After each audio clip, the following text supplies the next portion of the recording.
All right, welcome back. We continue live right here on Pittsburgh CW. Bob Pompeani and Paul Zeise with you tonight. Twitter at KDPomp, at Paul Zeise.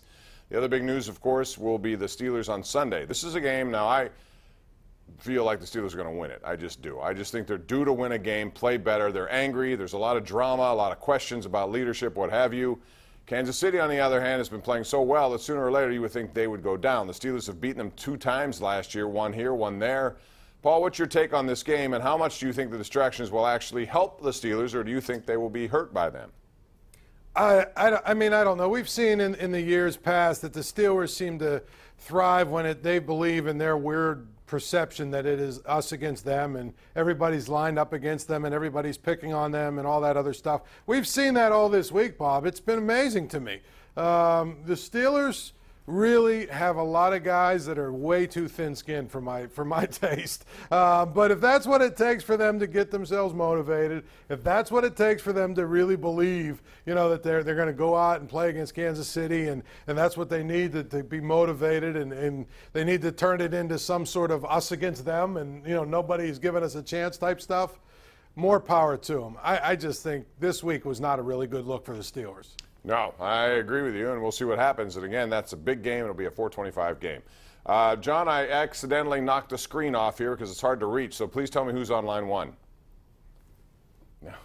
Gary in Bell Vernon. We're doing this the old school way because my computer went out. What's up, Gary? How you doing?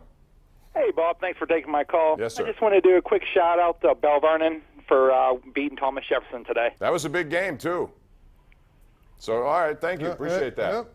Bell Vernon over the years has had some really, really good teams. So, you know, TJ is obviously a powerhouse, but this, you know, Bell Vernon finally got him. Actually, I think they got him 2 years ago, too. Yeah, they're a pretty good team. There's no doubt. Yeah.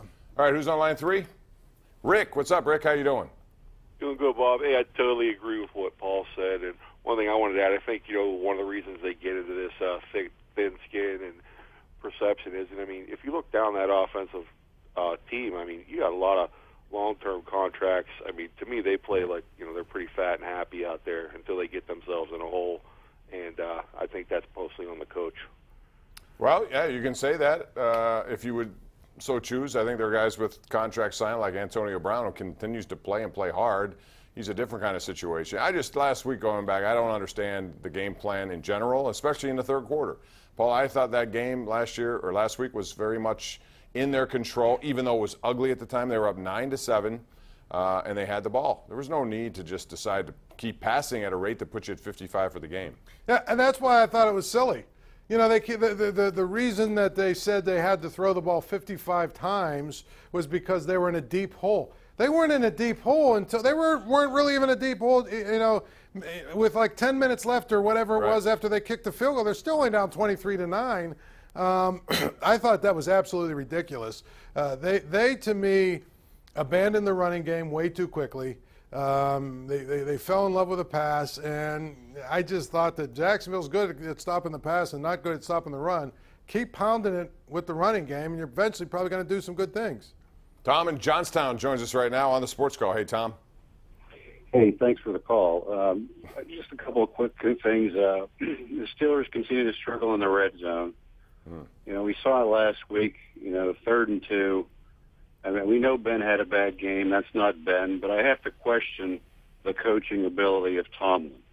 Why in the world would the Roonies give him a contract? They've got the most talent in the National Football League of any team. I don't know. I mean, that's debatable. I think New England would probably disagree with that. Well, and again, but I don't know. I mean, to me, you give a contract.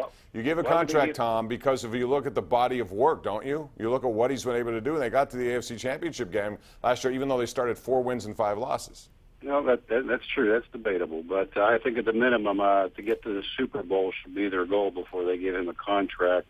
And just some play calling that they've made in the last couple of years.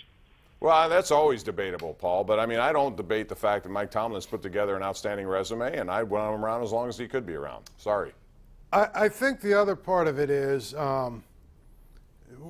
much like we do with the Pirates with Polanco and Marte, have we overrated some of the players? on the Steelers. Could be. We keep talking about how they're, the greatest trio and all this other stuff. I think Antonio Brown is no question, without question, maybe even the best receiver in football. Ben Roethlisberger has been good, recently, but not great. Martavis Bryant is one of the big reasons why everybody's in love with this offense, and he's been invisible. Le'Veon Bell has not been very good this year. The offensive line has had some problems this year. So, we can talk about Tomlin all we want, but these guys either aren't good enough or they're not playing well enough. I agree. Dave, line 2. What's up, Dave? How you doing? Hi. I mainly called to talk about James Franklin, but I wanted to give Paul a compliment a couple weeks ago on the radio for calling Donald Trump a toddler. I could not agree with him more. But my issue we don't is mix with politics you, Bob. and sports down here too much. We try not to anyway. Sometimes you can't help it, but go ahead. My issue is with you. Earlier this summer on your radio show, and I called you about this, when Penn State gave Franklin the extension and gave him $6 million a year, you criticized him. It's too early to do that. Okay, in his third year last year, despite all the sanctions, he led Penn State to 11-3 record, won the Big Ten, almost won the Rose Bowl. Right. Not to knock anybody, but Narduzzi in his third year doesn't have to deal with any sanctions. 2-4. Who's earning, regardless of what they're getting paid, who's earning their money? No, I don't. First of all, I think in the case of James Franklin, I said that, and I say that about a lot of coaches who I still think had time left on a deal. I didn't think it was time to react unless you felt your coach was going somewhere. He had a good season after a slow start, and there were some at that slow start who were talking about getting rid of him, and that was my logic, Paul. I heard that from a number of people. I don't know about you, but a lot of people felt that James Franklin at the time when they lost to Michigan was on his way out. I don't think that's fiction. I think that's what happened, and that's why I thought it was maybe a little bit too early to do it, but I understand why they did it. I think comparisons are really silly at this point, first of all. Second of all, I think that all this stuff about sanctions is absolutely true. But go back and look at where Pitt's program was. They actually had less scholarship players because Paul Chryst had to run so many guys out of the program. So to compare these two teams is stupid. 4 or 5 years ago, they both were in really dire straits. And I think James Franklin benefited greatly because I think Bill O'Brien did a great job of keeping that thing afloat and recruiting well and all that other stuff. So James Franklin's done a great job, but this ridiculous thing we got to do where we compare everybody else, what does James Franklin's contract have to do with Pat Narduzzi? Nothing. Line 5, Jerry is on the line right now. Hey, Jerry, how you doing? Hey, Bob, Paul, I watched that Clemson the Syracuse game, and I don't know how much Clemson was favored. I don't follow that too much, but they lost to Syracuse. Now, I think Syracuse, would you say they're in the same category of group of teams, maybe a Pitt, maybe a little bit better than Pitt, but they seem to play better. And they actually could pull a good upset. Although Pitt got rid of a lot of players, suspended and everything, still, they're just not a good team. Maybe they got to recruit. Well, they're kind of young, and I think you're going to start seeing, like, they have, I believe, 18 starters who are not seniors. Is that right, Paul? Yeah. Something of that nature? Yeah, it's been years and years and years since Pitt's pulled a big upset over a team like Clemson. Oh, wait a minute.